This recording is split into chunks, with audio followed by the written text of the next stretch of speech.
그래서 그는 인간의 전적 타락, 전적 부패를 여지없이 증명했습니다.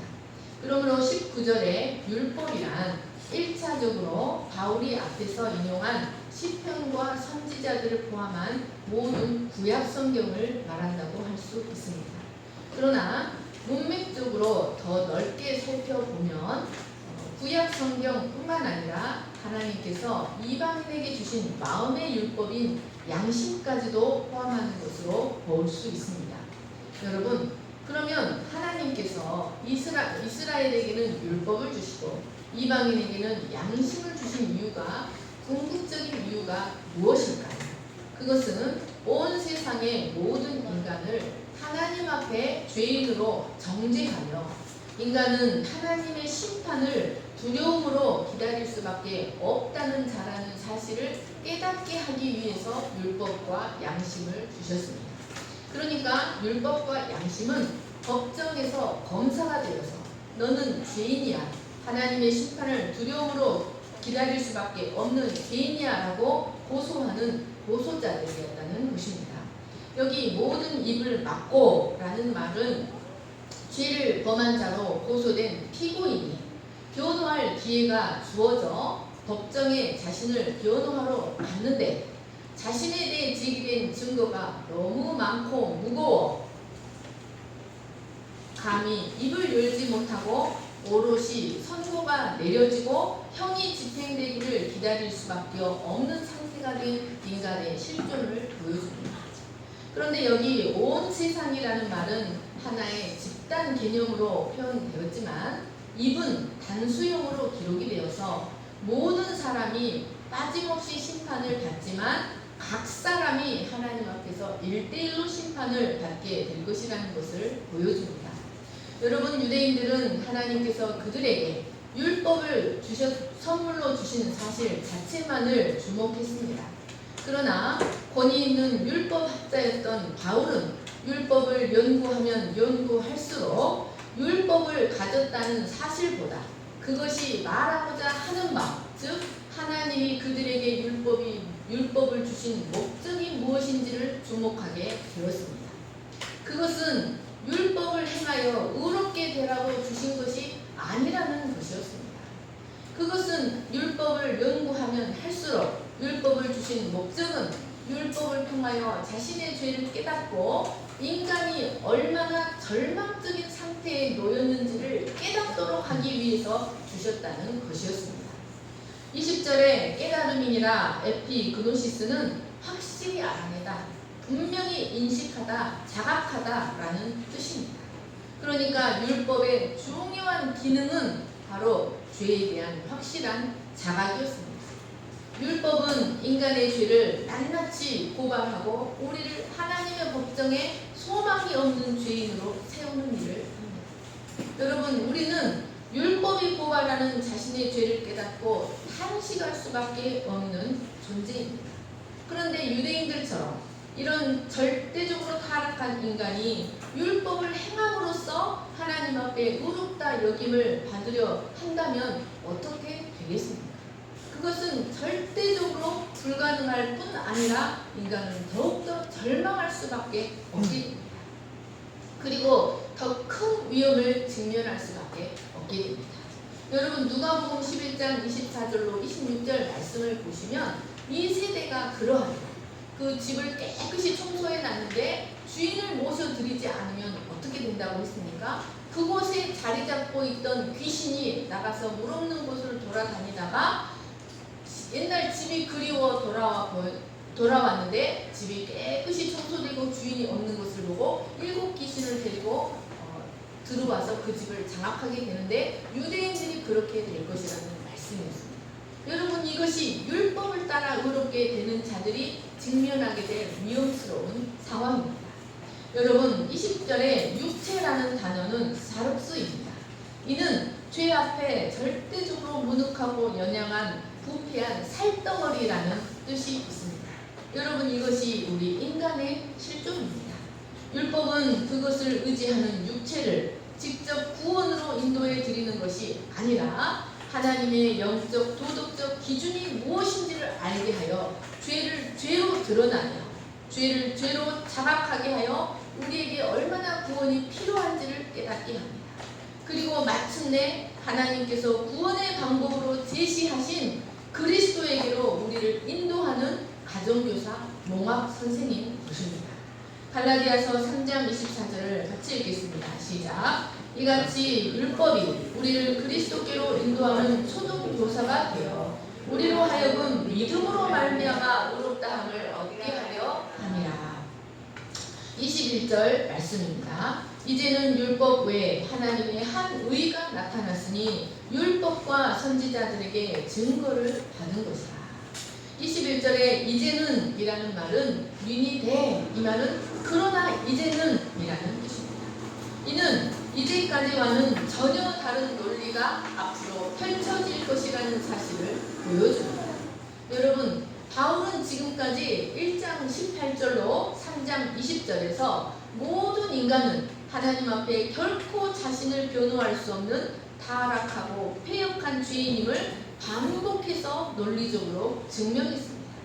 이렇게 하나님의 진노의 심판이라는 절망의 상태에 놓여있는 인간을 구원해 줄 수 있는 것은 아무것도 없었습니다.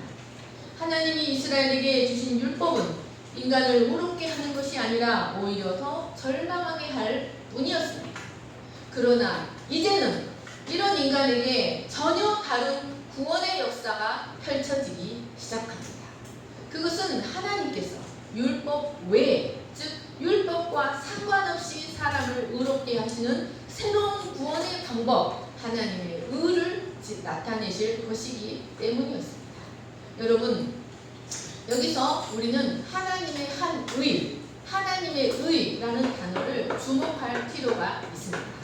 여러분, 왜 하나님은 구원의 방법을 하나님의 한 의, 하나님의 의라고 표현하셨을까요? 첫째로 이것은 하나님으로부터 나오는 의, the righteous from God, 하나님으로부터 나오는 의라는 뜻입니다.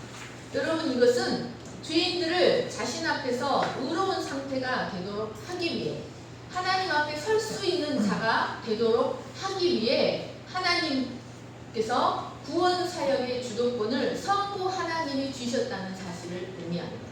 하나님의 한 의라는 말은 구원 사역의 주도권이 하나님께 있다는 뜻입니다. 여러분, 우리의 구원은 성부 하나님이 처음부터 계획하시고 주도적으로 이루어 가시는 사역입니다. 여러분, 우리의 구원은 구원의 주도권이 결코 우리에게 있지 않습니다. 그리고 그리스도에게도 있지 않습니다. 여러분, 우리는 절대적으로 타락했고 무능한 존재이기 때문에 우리의 구원에 대하여 우리가 어떤 능력도 행사할 수 없는 자라는 것을 인정해야 합니다. 또한 그리스도에게도 그 주도권이 있는 것이 아닙니다. 그리스도는 분명 자발적으로 오셔서 값없이 자신을 주셨지만 여러분, 그것이 성부 하나님의 주도권에 복종해서 그런 것이라는 사실을 알아야 합니다. 히브리서 10장 5절에서 7절을 보십시오. 그러므로 주께서 세상에 임하실 때에 이르시되 하나님이 제사와 예물을 원하지 아니하시고 오직 나를 위하여 한 몸을 예비하셨다. 번제와 속죄제는 기뻐하지 아니하시나니 이에 내가 말하기를 하나님이여 보시옵소서. 두루마리 책에 나를 가리켜 기록된 것과 같이 하나님의 뜻을 행하러 왔나이다 하셨느니라. 여러분, 예수님은 구속에 대한 하나님의 주권에 복종하시기 위하여 오셔서 그 뜻을 복종하신 것이었습니다. 하나님의 한 의라는 말씀은 인간을 의롭게 하시는 하나님의 구원 계획은 철저히 그 주도권을 성부 하나님이 갖고 계신다는 사실을 우리에게 가르쳐줍니다. 두 번째로 하나님의 한 의라는 말은 하나님의 절대적인 권위와 하나님의 절대적인 사랑을 알게 합니다. 여러분, 하나님의 한 의라는 말씀은 하나님은 절대적으로 의로우신 분으로서 결코 불의를 용납하실 수 없기 때문에 자기 앞에 나오는 인간에게도 자신과 같은 의로움을 요구하신다는 사실을 알게 합니다. 우리가 하나님 앞에 나아가서 인간 본연의 그 창조의 목적을 회복하고 언약적 모든 축복을 회복할 수 있기 위해서는 하나님 앞에 나아갈 수 있는 의로운 존재가 되어야만 하나님 앞에 나아갈 수 있습니다. 그러나 하나님과의 언약을 어긴 인간은 절대적으로 불의한 존재가 되어버렸습니다. 그래서 하나님 앞에 결코 나아갈 수 없는 존재가 되었고 반드시 죽으리라고 하셨던 그 말씀대로 영원히 죽을 수밖에 없는 존재가 되었습니다. 그런데 하나님은 이런 인간을 내버려 두지 않으시고 자신 앞에 의롭게 설 수 있도록 하기 위하여 인간을 의롭게 하시는 한 방편, 인간을 의롭게 하시는 방편으로 하나님의 한 의를 세우셨다는 것이었습니다. 여러분, 인간을 의롭게 하시기 위하여 하나님께 세우신 방편이 무엇입니까? 바로 예수 그리스도입니다. 예수 그리스도는 하나님은 예수 그리스도를 화목제물로 세우셔서 인간의 모든 불의를 대신 짊어지고 죽게 하셨습니다. 이로써 죄를 결코 용납하실 수 없는 하나님의 공의를 만족시키셨습니다. 그리고 그리스도의 죽기까지 순종하신 그 그리스도의 의가 인간에게 전가되어 오게 하셨습니다. 그리고 그 그리스도의 의를 보시고 인간을 의롭다고 칭해 주심으로써 하나님 당신의 사랑의 속성도 만족시키셨습니다. 25절, 26절 말씀을 보십시오. 이 예수를 하나님이 그의 피로써 믿음으로 말미암는 화목제물로 세우셨으니 이는 하나님께서 길에 참으시는 중에 전에 지은 죄를 간과하심으로 자기의 의로우심을 나타내려 하시니 곧 이때 자기의 의로우심을 나타내사 자기도 의로우시고 하나님도 절대적으로 의로우시며 또한 예수 믿는 자를 의롭다 하려 하십니다. 그 언약의 관계, 연합의 관계, 사랑의 관계가 다시 회복되게 하시기 위하여 예수 그리스도의 십자가를 통하여 하나님의 공의를 만족시키시고 하나님의 공의의 속성을 드러내시고 하나님의 사랑의 속성도 드러내셨다는 것입니다.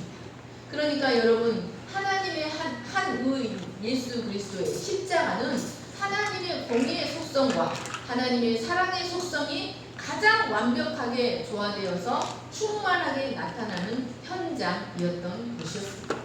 우리는 이 십자가를 통해서 하나님이 얼마나 죄를 미워하시며 공의로운 분이신지, 동시에 하나님이 죄인을 얼마나 사랑하시는지 발견할 수 있어야 합니다.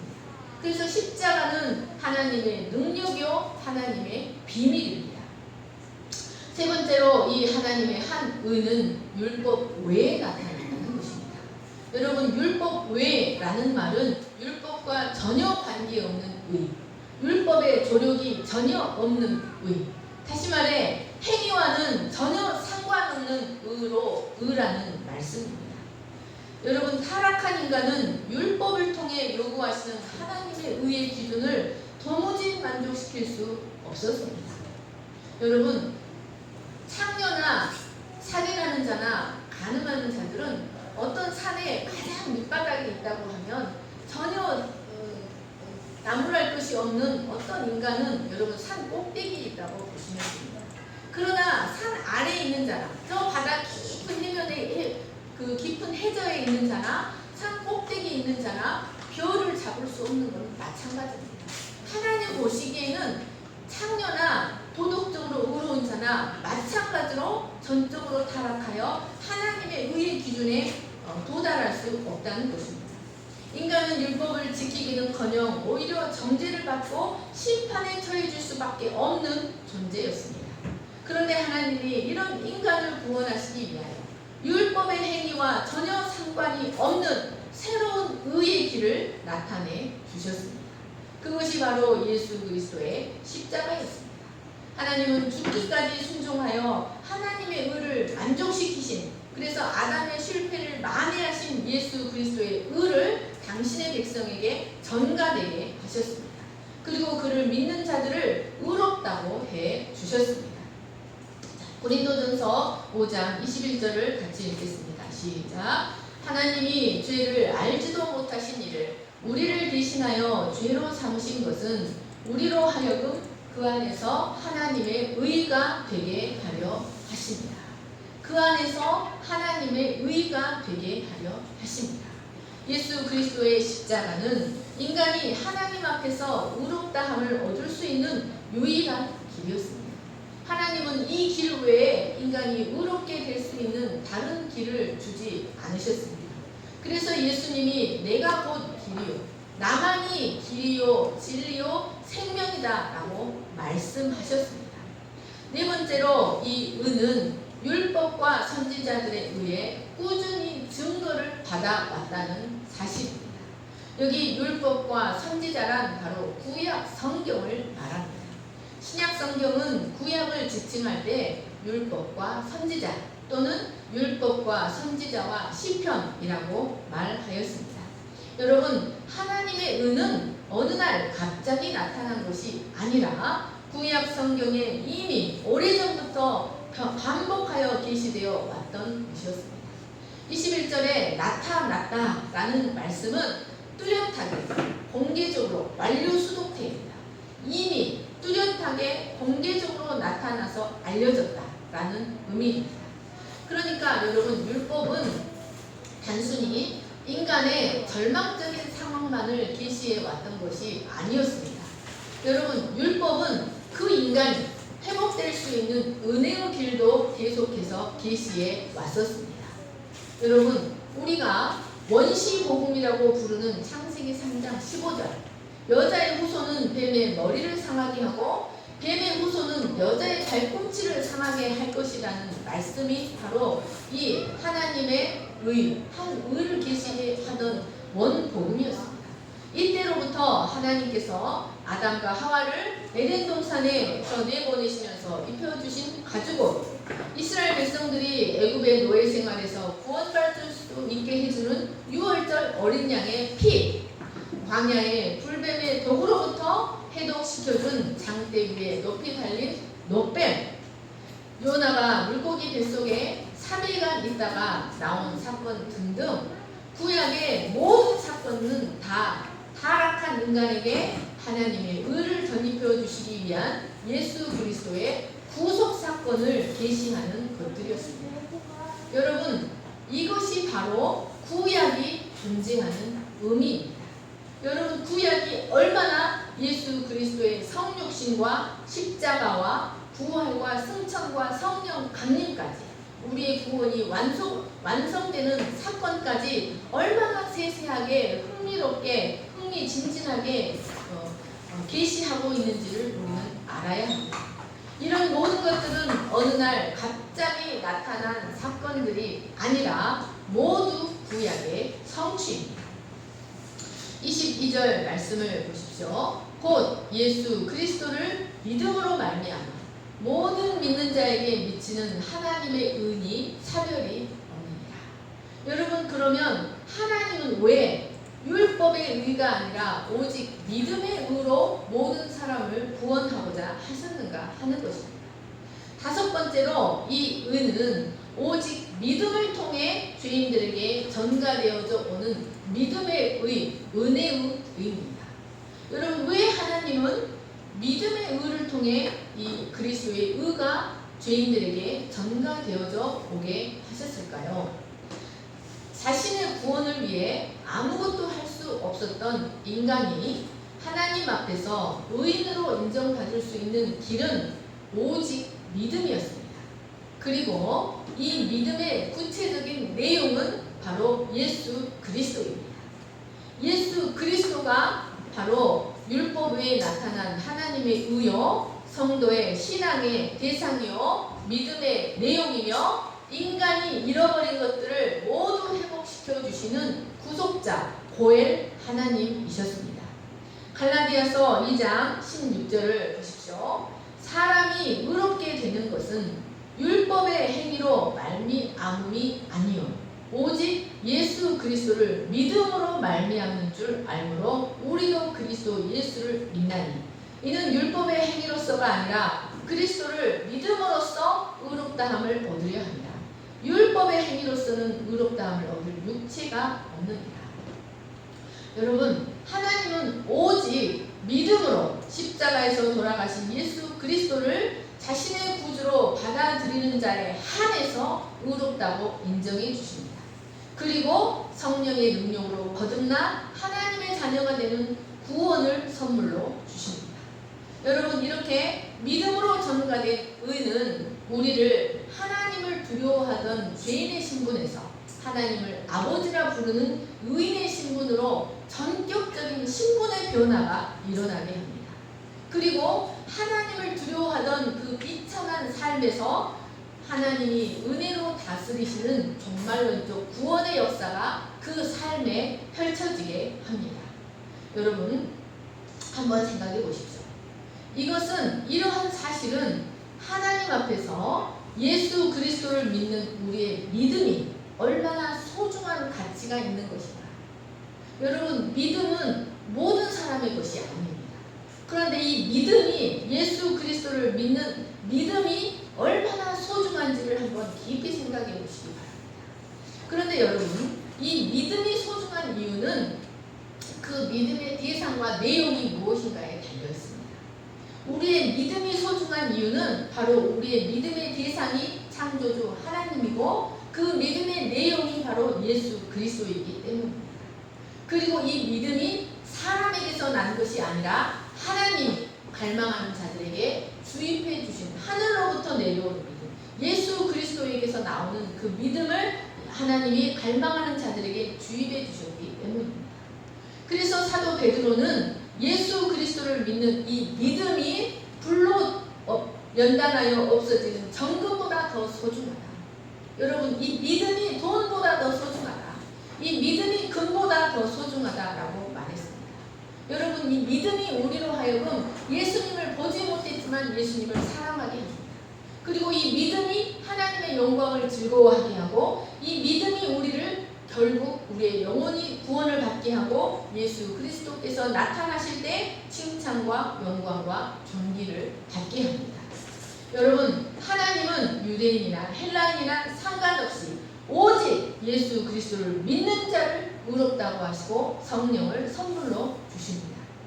유대인들은 자신들이 아브라함의 자손이기 때문에 의롭다고 여겨지고 구원에 참여할 수 있다고 믿었지만 그것은 참으로 잘못된 선미의식이었습니다.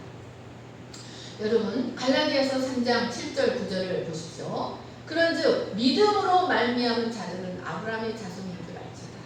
그러므로 믿음으로 말미암은 자는 믿음이 있는 아브라함과 함께 복을 받느니라.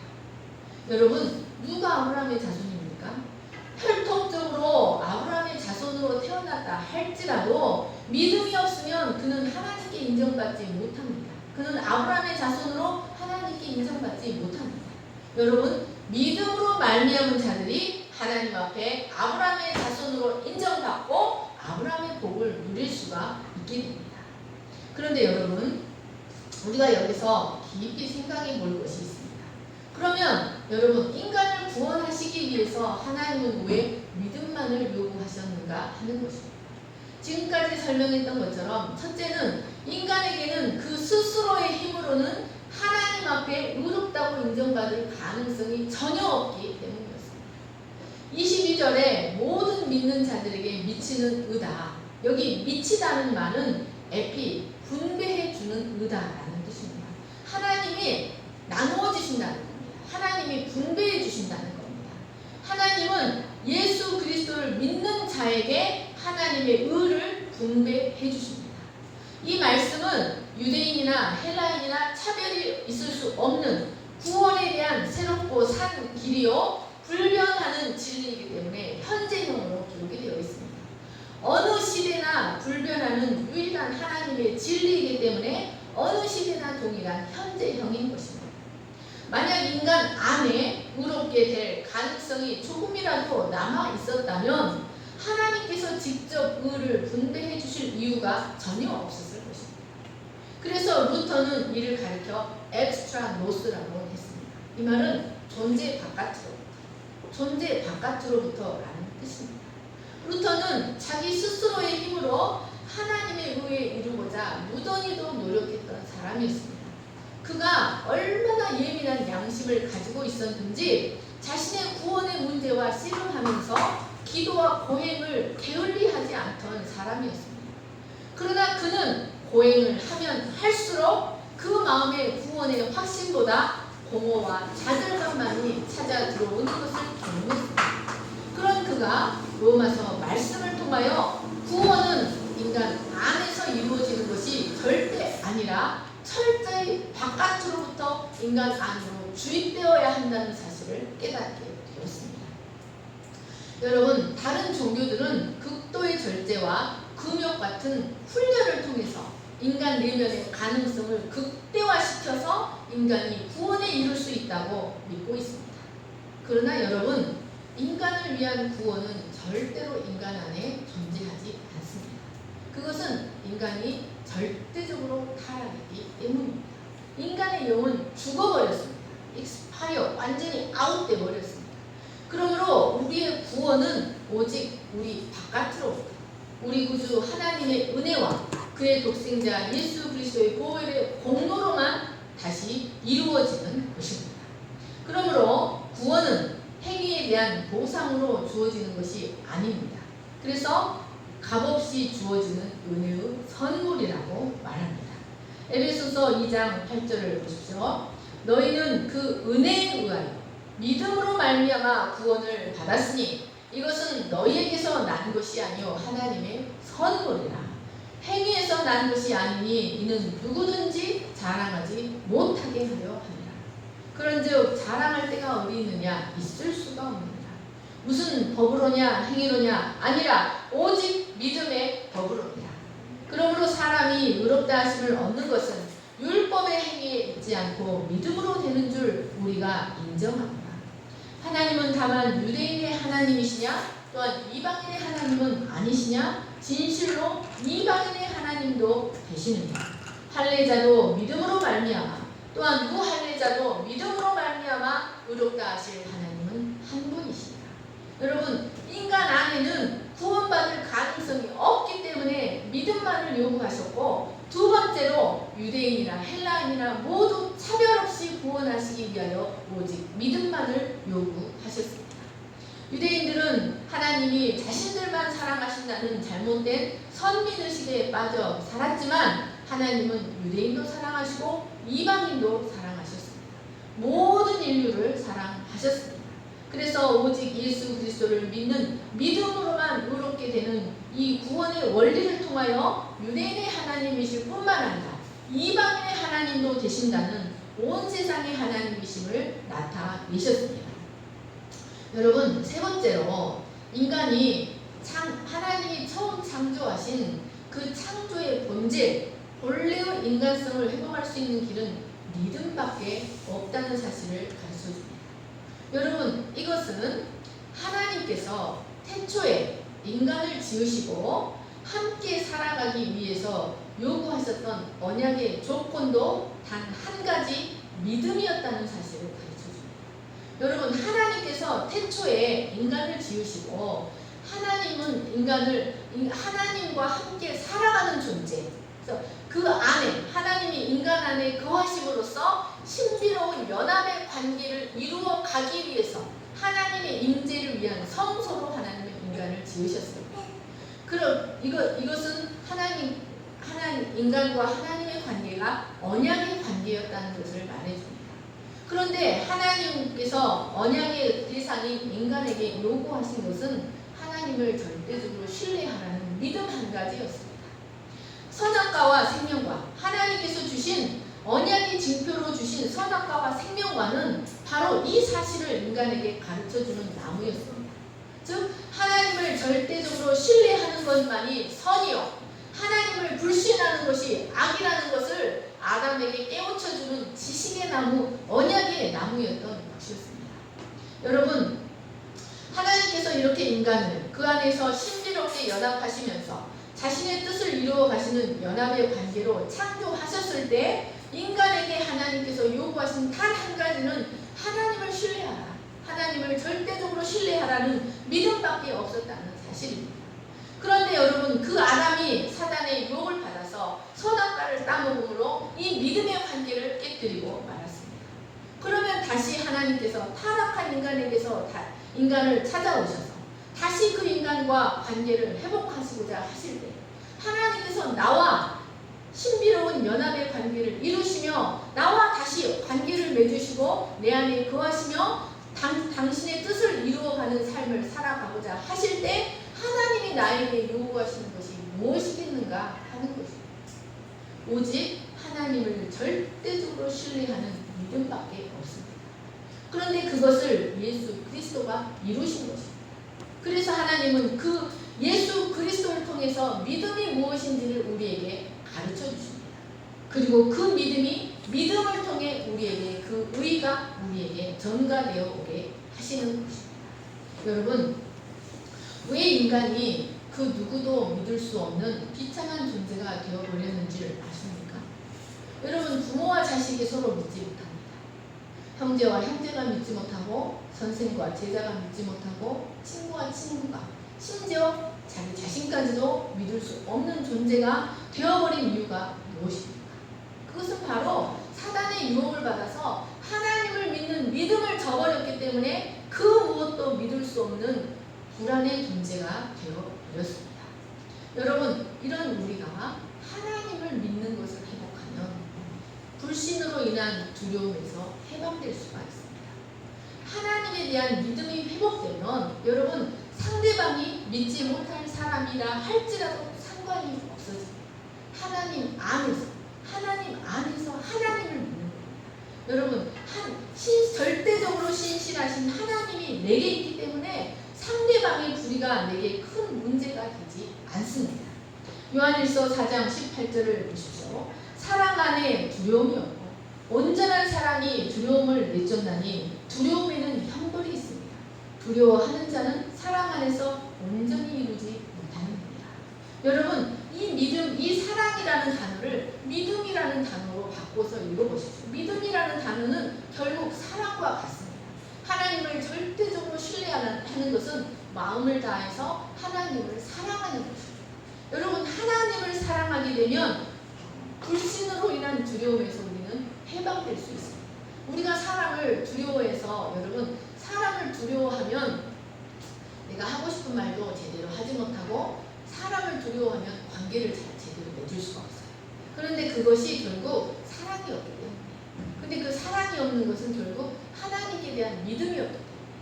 하나님을 믿는 믿음이 없기 때문에 여러분, 그 사람을 사랑하지 못하고 그 사람을 믿지 못하는 것이라는 말씀입니다. 요한일서 4장 18절 믿음 안에 두려움이 없고 온전한 믿음이 두려움을 내쫓나니 두려움에는 형벌이 있습니다. 여러분, 두려움으로 인한 관계는 결국 형벌로 끝이 납니다. 두려움으로 인한 관계, 온전한 사랑이 아니라 온전한 믿음이 아닌 두려움의 관계는 파국으로 끝이 날 수밖에 없습니다. 두려워하는 자들은 사랑 안에서 온전히 이루지 못합니다. 여러분, 하나님을 배신하는 근본적인 불신의 존재가 된 인간에게 가장 어려운 것은 믿음입니다. 그런데 율법의 요구를 이룰 수 없는 인간에게 가장 쉬운 것은 믿음입니다. 그러니까 믿음이 인간에게 가장 어려운 것이면서 가장 쉬운 것이면서 하나님께서 우리에게 가장 원하시는 것이라는 말씀입니다.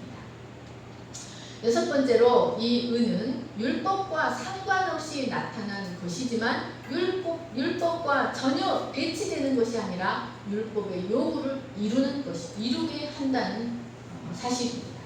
31절 말씀을 보십시오. 그런즉 우리가 믿음으로 말미암아 율법을 파기하느냐? 그럴 수 없느니라. 도리어 율법을 굳게 세우느니라. 여러분, 바울은 오직 구원은 믿음으로만 이루어지며 인간은 율법의 행위로 결코 하나님을 만족시킬 수 없다고 주장했습니다. 그래서 유대인들은 그러면 믿음을 높이기 위하여 율법을 폐하는 것이 아닌가? 믿음과 율법은 서로 대치되는가? 라고 반문하였습니다. 이 바울의 복음은 율법을 생명처럼 여기는 유대인들에게 있어서 매우 심각한 문제였습니다. 그러나 바울은 그럴 수 없느니라, 도리어 율법을 굳게 세우느니라 라고 말합니다. 여러분, 이것은 첫 번째로 믿음을 통해서 하나님의 구속사적 경륜 안에서 율법의 위치를 더욱 굳건하게 한다는 의미입니다. 하나님의 구속사적 경륜 안에서 율법은 오직 예수 그리스도께서 믿음으로 말미암아 죄인들을 해방시키러 오실 때까지 죄인들을 정죄하고 죄책안에 가두어두는 기능을 하였습니다. 율법은 이미 믿음으로 구원받는다는 사실을 명백하게 계시하고 있었습니다. 그러므로 믿음은 이런 율법의 위치를 더욱 명확하게 해주는 기능을 했습니다. 두 번째로 믿음은 율법의 요구를 만족시켜주는 역할을 합니다. 믿음으로 의롭게 된다고 하는 바울의 주장이 유대인들에게는 율법 폐기론을 주장하는 것처럼 보이지만 사실은 율법을 더 굳게 세운다는 것입니다. 로마서 8장 3절 4절을 보십시오. 같이 읽겠습니다. 시작. 율법이 육신으로 말미암아 연약하여 할 수 없는 그것을 하나님은 하시나니 곧 죄로 말미암아 자기 아들을 죄 있는 육신의 모양으로 보내어 육신의 죄를 정하사 육신을 따르지 않고 그 영을 따라 행하는 우리에게 율법의 요구가 이루어지게 하려 하십니다. 여러분, 인간의 의지로는 결코 율법의 요구를 만족시킬 수 없었는데 믿음을 따라 구원받고 의롭게 되어 이제 우리에게 오신 성령을 따라 살아가는 자들은 성령을 따라 살아감으로 율법의 요구를 만족시키는 자들이 된다는 말씀입니다. 그래서 예수님도 자신은 율법을 폐하러 오신 것이 아니라 완전하게 하러 오셨다고 말씀하셨습니다. 20절, 21절, 22절 말씀을 함께 읽고 마치겠습니다. 21절 맨 앞으로 시작. 이제는 율법 외에 하나님의 한 의가 나타났어 율법과 선지자들에게 증거를 받은 것이다. 곧 예수 그리스도를 믿음으로 말미암아 모든 믿는 자에게 미치는 하나님의 은이 차별이 없느니라. 하나님 아버지, 사랑과 은혜가 풍성하신 하나님 아버지, 우리는 그 무엇도 심지어 자기 자신도 믿을 수 없는 비참한 상태에 처해 있는 인간이었습니다. 하나님 아버지, 그러나 이런 우리를 구원하시기 위하여 만세전에 예정하신 그 예정하신 사랑을 따라 그 만세전에 사랑하신 그 사랑하심을 따라 우리에게 믿음을 허락하시고 하나님과 그의 독생자 예수 그리스도를 믿는 보배로운 정금보다 더 귀한 믿음을 우리에게 허락하시고 하나님 앞에 의롭다 칭해 주시고 우리를 하나님 앞에 설 수 있는 자들이 되게 하여 주셔서 감사합니다. 하나님 아버지, 이제 우리가 믿음 안에 거하는 자들이 되었다는 사실을 깨닫게 하여 주시옵소서. 더 이상 염려하고 두려워하고 불안한 그런 불신의 존재, 타락의 존재가 아니라 믿음의 존재가 되었음을 깨닫고 하나님과 믿음을 통하여 예수 그리스도를 믿는 믿음을 통하여 온전한 언약의 관계를 이루어가는 하나님의 영광의 뜻이 우리 안에서 펼쳐지도록 자신을 온전히 내어드리는 믿음으로 내어드리는 저희가 될 수 있도록 축복해 주시기를 간절히 기도합니다. 그래서 이제는 하나님의 영광을 바라고 즐거워하는 하나님의 거룩하시고 고결하신 뜻이 우리를 통하여 펼쳐짐으로 말미암아 하나님의 영광을 즐거워하며 바라고 소망하는 그런 인생을 살아가는 저희들이 될 수 있도록 도와주시기를 간절히 기도합니다. 주의 말씀을 통하여 우리의 믿음을 더욱더 정결하게 하시고 더욱더 보배로운 믿음이 될 수 있도록 축복하여 주시옵소서. 감사하며 거룩하신 예수님의 이름으로 기도합니다. 아멘. 모두 일어나셔서 주는 감사합니다. 찬양하십니다. 찬양하십니다.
불신과